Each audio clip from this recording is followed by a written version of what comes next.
Hey, friends. Welcome to the Fundraising Leadership Podcast. It's David and Margaret, both of both of us coming to you from Colorado. At the time of this recording, I'm up in the mountains in Summit County, and Margaret's in her home in Boulder, and I'm kind of on a little mini retreat That's here. right. Here we go. Maybe I, maybe I should have. I can't It's believe so you didn't hit your interesting. gong, David. Like I know. dong, I dong, need my right? gun. Well, there's lots of ways of retreating. That's one, um, you know, to go on a meditation retreat, which I've never really done. Maybe it's, long days of silence and sitting and walking and eating all in silence. So that might be in the future for me. But Yeah. there are lots of ways of going on retreat. And one of the ways that I like to retreat is to come up to the mountains, which I think many of you in the audience know I enjoy the mountains, and it's puts me closer to God by a few thousand feet if God's up top, if we want to use the vertical metaphor. Yeah. Um, and Plus closer to the sun, so be careful with sunscreen, just saying. yeah, yeah, true.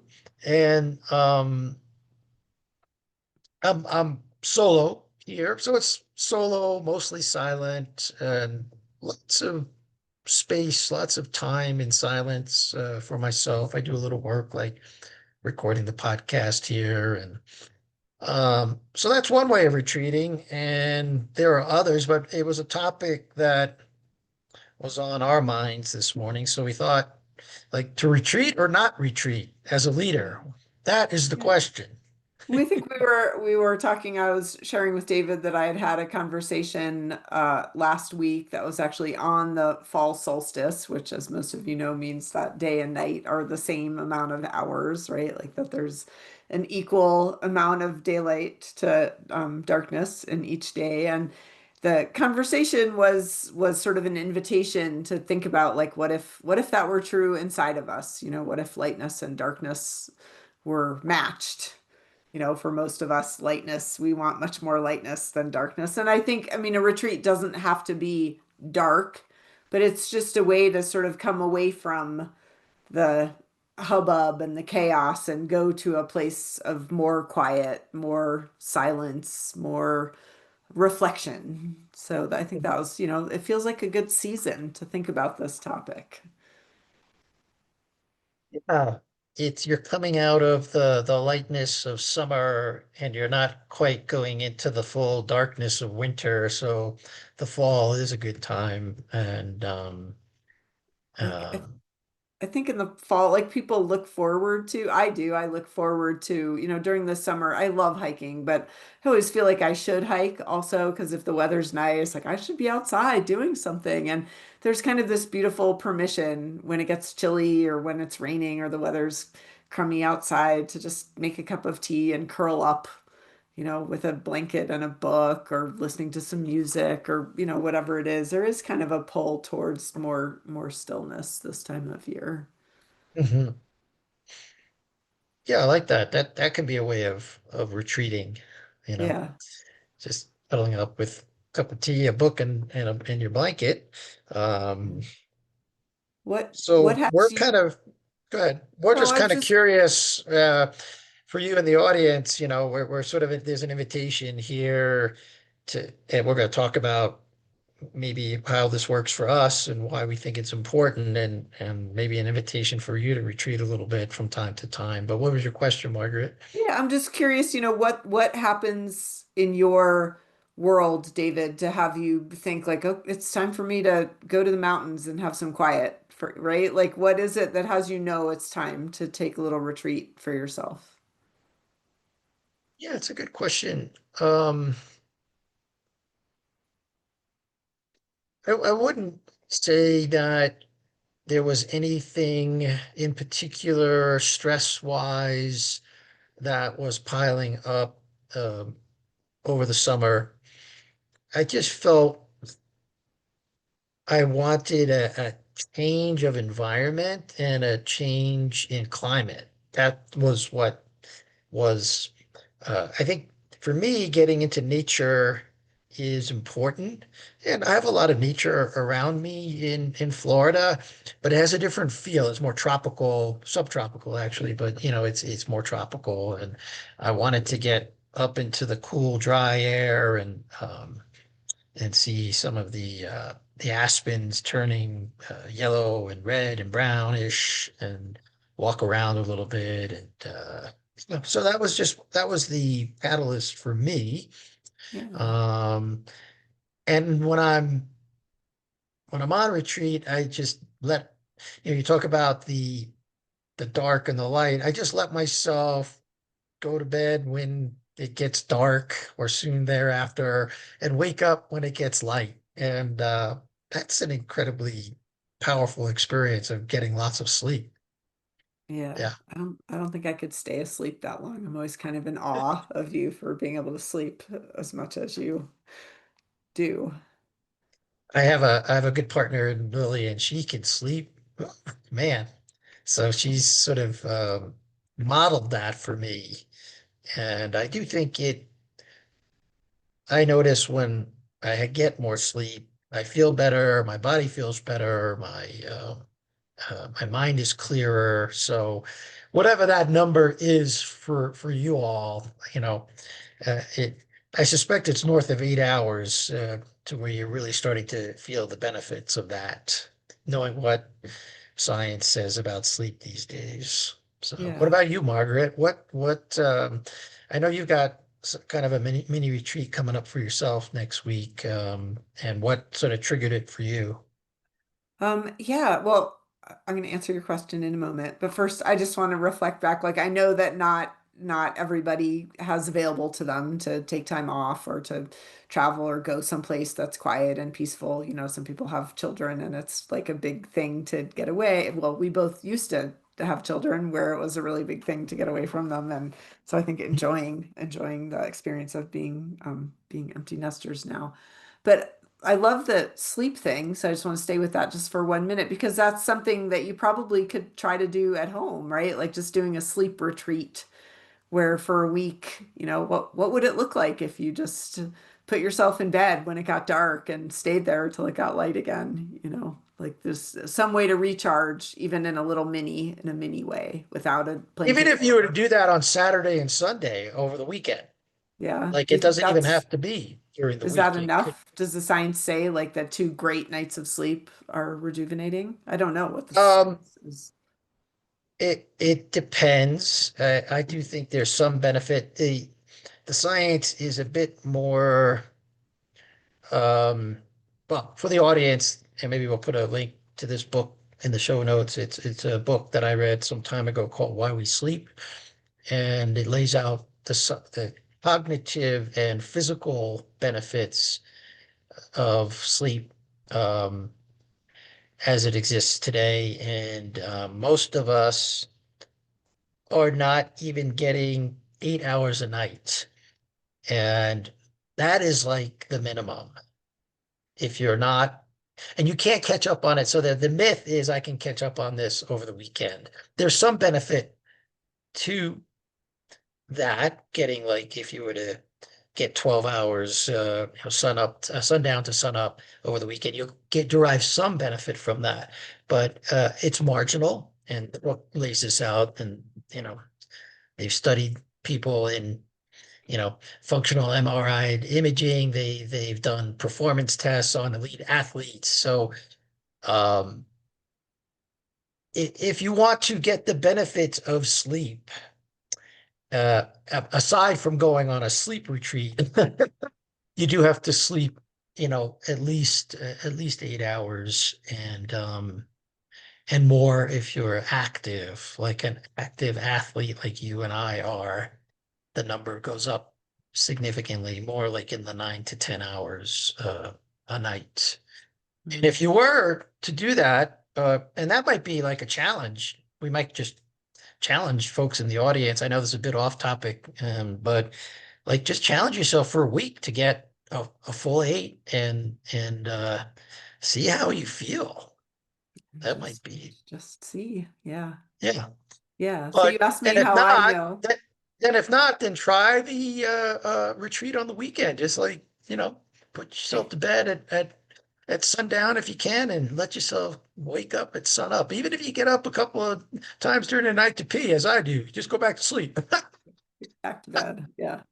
Yeah, you asked me how I know that I'm ready for a retreat. And I would say like when I feel restored and solid, like there's the things in my life that I look forward to and I show up really looking forward to them. And then there are the things that are, that are doable, that I'm good at and I have energy for those. And then there are the things, on the list that are just ugh, right? But I can still cope with those things when I am rested and when I am rejuvenated. And I find when I need a retreat, one of the ways I know that is sort of I slip down a gear.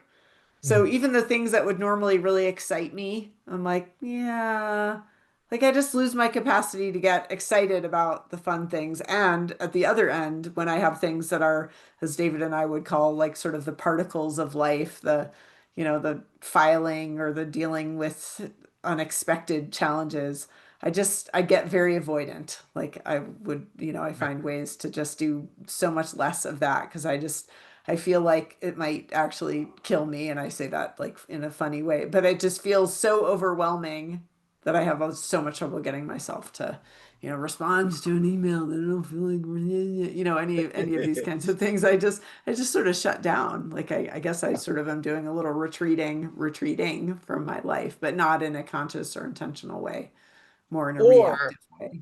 or I notice with me, if there's time sensitivity around some project or something that popped up on the like an like an insurance claim issue that I'm dealing with. Now I was dealing with this yesterday. I'm on retreat.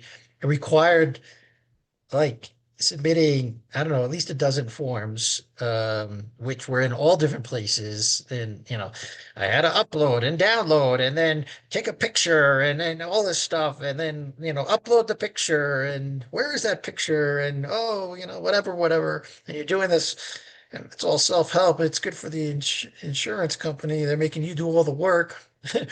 So that they can deny you. That's another story. But I did have the energy for it. Like normally, if I hadn't already experienced some retreating and so had some, I would have dreaded that, avoided that, or if I did tackle it, it would have been incredibly painful, stressful. Yeah. So that, this was something I I chose to tackle because there's a financial benefit if the claim is accepted. Yeah. And um and so being in a and some people are better at these things than I am. It doesn't bother them as much. Maybe for a person like that, having to go out, to a social event might be the thing that you're dreading because you don't have the energy to deal with the meeting of the people and the talking to the people and the energy around that. So whatever it is for you, um, I've noticed uh, when I've got energy in the tank. So just to use that metaphor, like retreating puts energy in my tank, like a reserve Yeah. that I can call on.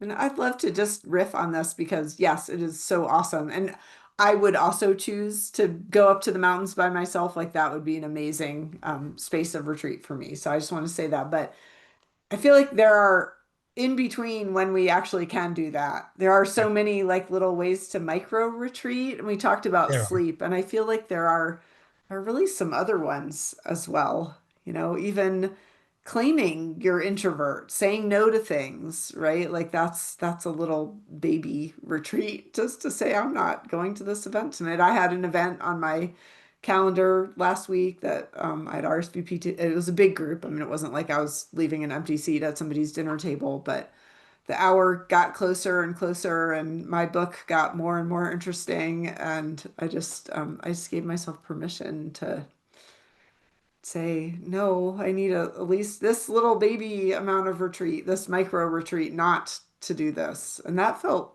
great, you know? I agree. I say no um, to a lot of those invitations. I'm more selective, I guess, now, just on the invitations I will say yes to.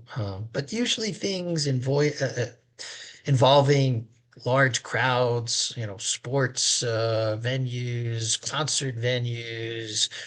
I just know there's a part of that can be very enjoyable, but I know myself well enough now to know that that will be ultimately draining for me, and I value my energy to do other things more than that particular thing, Yeah. like going to a large venue. And I might derive some temporary excitement from that, but I know the other end of that is I'm gonna be drained, Yeah. not worth it to me. Yeah.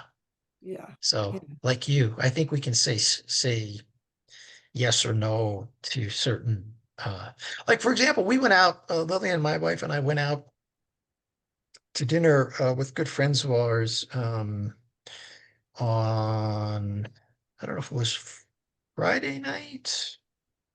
Yeah, last Friday night, and it's in an area that's got a lot of activity, but this particular restaurant wasn't very crowded, and we went early, and we knew that, and we got to sit outside, and it was kind of really nice and breezy, and we just got to talk with these folks. It wasn't music blasting, in the background, and it was just an enjoyable experience, and ate good food, you know. Right. Sometimes retreat, like that rejuvenating activity, isn't going away by yourself. Sometimes it's actually making plans with people that you It really is. enjoy It is. and where That you had feel a connected and intimate. yeah, that's true. And having a good, Well, good dinner out with somebody that you adore. yeah. Julia Cameron in her book, The Artist's Way, has a lot of mini kind of retreat exercises. If you want to, that sounds like a bit of an oxymoron, a retreat exercise. Or um, she has well, journaling is one that both Margaret and I partake in. That can be a mini retreat for you. Is just to during the day or first thing in the morning is sit down for 10 minutes with your journal and just have a let the words come out. That can be Or very painting or knitting or making soup or right, any of your right. other creative Yeah. pursuits. Yeah. And she'll recommend um I forget what she calls it in the book, but on a weekend you you set aside maybe a 2-hour window and you go uh s- maybe it's just for a walk or like for Lillian and me, it's 2 hours sitting together on our local beach where we just hold hands and it's not very busy there because it's Sunday morning and we just have uh, we might not say very much to each other during that time. It's just kind of together time. Yeah. Uh, I can share that, and we've been doing that for 30 years together. Yeah. That's been helpful. That's a little retreat, Yeah. little simple things like that. Even when we had kids, we would do that. Yeah. Yeah. Less relaxing, but still fun. Well, they get to the thing about the beach or, the park or wherever your place is going to be is you let them go do their thing. Yes, you have to keep your eye on them, Of but course. generally you go to a place where they're going to be safe, and that's good for the kids too, to actually have some unsupervised time, even though you're keeping your eyes on them. Right. Supervised but not structured, maybe. Oh, that's it. Yeah. Yeah, Very good. right. There's no Yeah. activity scheduled for them. They can just, I don't know, sit around and eat sand if that's what they choose to do. Absolutely. Yeah. So there are these are just some of the things that you might consider. By the way, grab that book that The Artist's Way there. She has lots of suggestions in that book for these little mini retreats. You'll find your access, I found, and I believe you in the audience will also find that your access to creativity uh, will go up. You'll find yourself more creative at work, more creative in your relationships. Just it's there's something magical about this retreating that gives you access to a source of creativity that you might not have access to if you're burnt out or if you're, you know, stressed out or tired. Yeah. Yeah. Yeah. Yeah. Do you feel like when you watch a fun movie, does that feel like a retreat for you? I know, because I know It you like is. watching movies, and I feel like that's more controversial. It's easy to say like journaling, good, drawing, good, Right. Right. walking, good, TV, bad. So I don't No, it's very a good quote unquote. A movie that I find enjoyable is a great escape. I would call it more of an escape. right. Beyond a retreat. But yeah, but what has come of that, and you know, I know some of you in the audience are following me and my journey on LinkedIn, where I'm writing, I'm grabbing memorable quotes from movies and writing about them. So just that retreating for a 2 hour slice of a movie, like I'll get the idea from the movie, like, oh, there's the quote, there's my creativity for next week, what I'm going to write about. So yeah, it has had that effect for me.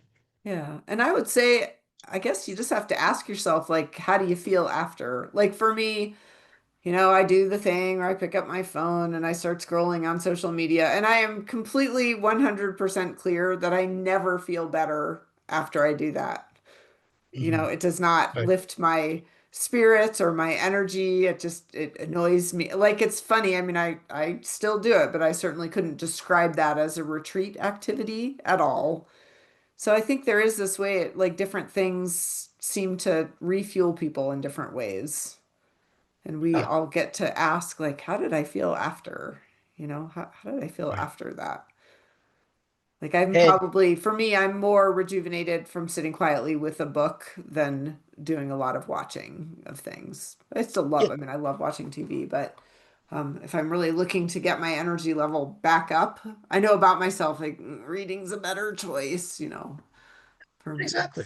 So, yeah. No, and so I think finding what works for you, and Margaret, you know what works for you, and I got a better idea what works for me, and folks in the audience, uh, there's an invitation for you. It's not like this is not an indulgence. It's really, you, Necessity. it might say it's necessity. It's a necessity. It may be necessary for you to function as a function better or more skillfully as a parent, as a spouse, as a leader in your organization.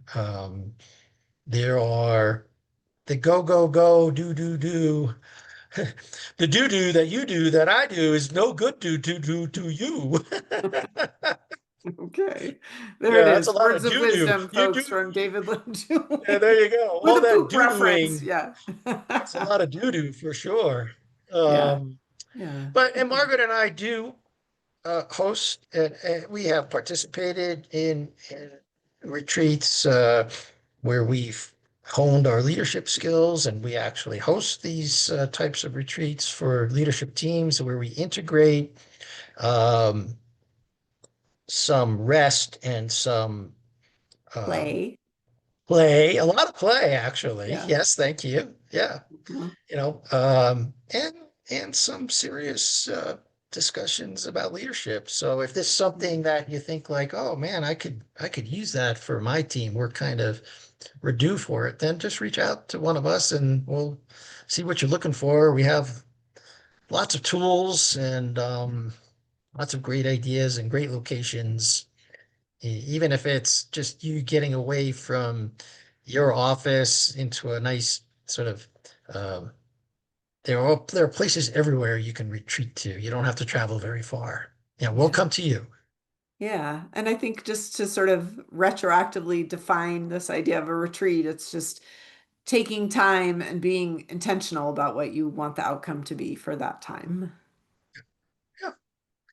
Could be that you just want more connection with uh, members on your team, just to Mhm. spend some time away from the office to develop that connection. And we've got lots of great stuff uh, that would help in that regard.